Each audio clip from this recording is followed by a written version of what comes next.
It's an example of this. The idea that the Attorney General would sanction the receipt, the gift to the President and his family of a jet in the face of the constitutional prohibition, it's shocking. This is also shocking. What we are watching here is the unraveling of the legal structure of the United States. And obviously, there are things you can say about Andrew Cuomo, but that's not what this is about. The much worse people are protected every day by the president, are pardoned, are given $5 million, people who try to murder his vice president, the families of them. So we need to understand that what we're watching is the unraveling of law, and the details are not really the news. The news is the central thrust that we can all see.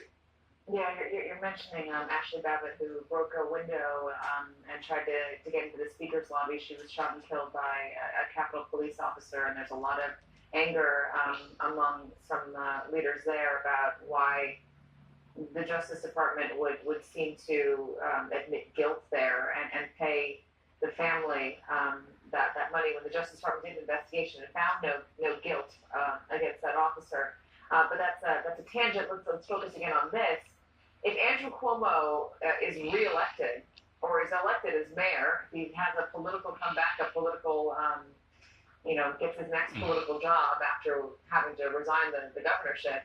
How does he stand in the way of Donald Trump's agenda, David? I don't think Donald Trump has impulses.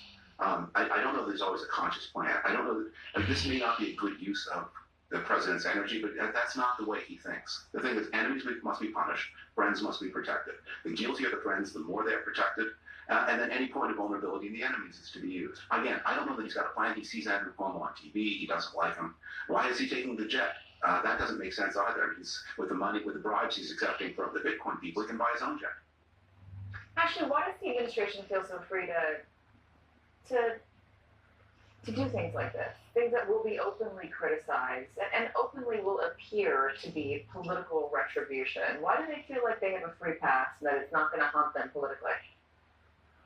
A number of reasons. One is that Donald Trump believes he campaigned on this, and he did. He talked about retribution and revenge on his political enemies. Occasionally, he would say that revenge would be success, but more often than not, he was quite explicit about what he was going to do, and he believed this time that he was elected with a mandate. Now, the actual vote counts in the states, in the swing states, was quite close, but the truth is he won the popular vote. He won all 7 battleground states, so he comes in feeling more confident and emboldened. He also feels more confident and emboldened by the fact that everything that Democrats and prosecutors and the Department of Justice and media critics threw at him, that he survived. When we spoke with him at the Atlantic a couple weeks ago in the Oval Office, he said, all these things where you should have to go home and fight for your name and fight for your life, not only did I survive them,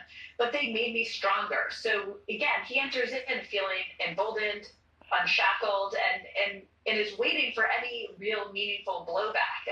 And right now he has not experienced it in a striking enough way to make him change this behavior. There's also a political agenda thing here going on. And Mayor Eric Adams, when they dropped the charges against him, and when Danielle Sassoon accused of it being a quid pro quo, what she's talking about is that Mayor Eric Adams would help them with immigration enforcement. We're a sanctuary city here in New York, and I guess the implication is that Mayor Eric Adams would not stand in the way when ICE wanted to come in and conduct raids, that maybe the city would even help ICE and immigration enforcement when they asked for it. And that's perhaps where the anger really is right now. Less with Andrew Cuomo as a person and more with Andrew Cuomo as a barrier to the re-election of Eric Adams or to Eric Adams' continued cooperation with the Trump administration. If Eric Adams is not the mayor, the Trump administration doesn't have a reliable ally in the city of New York. Doesn't have the sword of Damocles hanging over a person at the helm of New York City.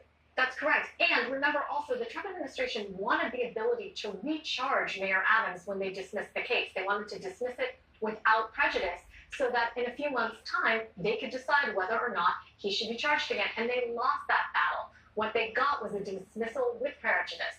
That is to Eric Adams' benefit because he doesn't have it hanging over his head anymore, but he still owes them something. They know it. They want to be able to take advantage of No, but David, I know you say maybe this isn't thought through, but I think there is maybe a longer view on this, and there are people who believe that what Andrew Cuomo is doing right now is a pass-through to a presidential campaign. He's going to make a pit stop in New York City, try to revive his political reputation, try to come off as somebody who can stand up to Donald Trump and the Democratic Party. Right now, there is not a clear voice in the Democratic Party. You can argue it's AOC. Polling has suggested that, but there's a lot of space.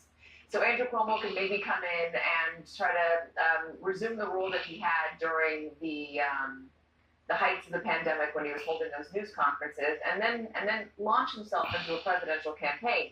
Yes, Donald Trump can't run again, constitutionally speaking, but I don't think we can put it past him. I mean, he'd be a better president than Trump. Shit, they both criminals. Well, actually, Trump got more felonies than him. To have a desire to pick off potential opponents. When a person is the victim of abuse, I mean, y'all voted for Trump. What's the difference? He had 34 felonies. Somehow you set the abuser off. There's some. Well, I guess that's popular. People like voting for felons. Hey, maybe Cuomo will win. Like I said, he'll be a better president than Trump. The legal structure of the society. You must have some project here that makes some kind of sense, and you've just laid out one that's interesting. I hadn't thought of it.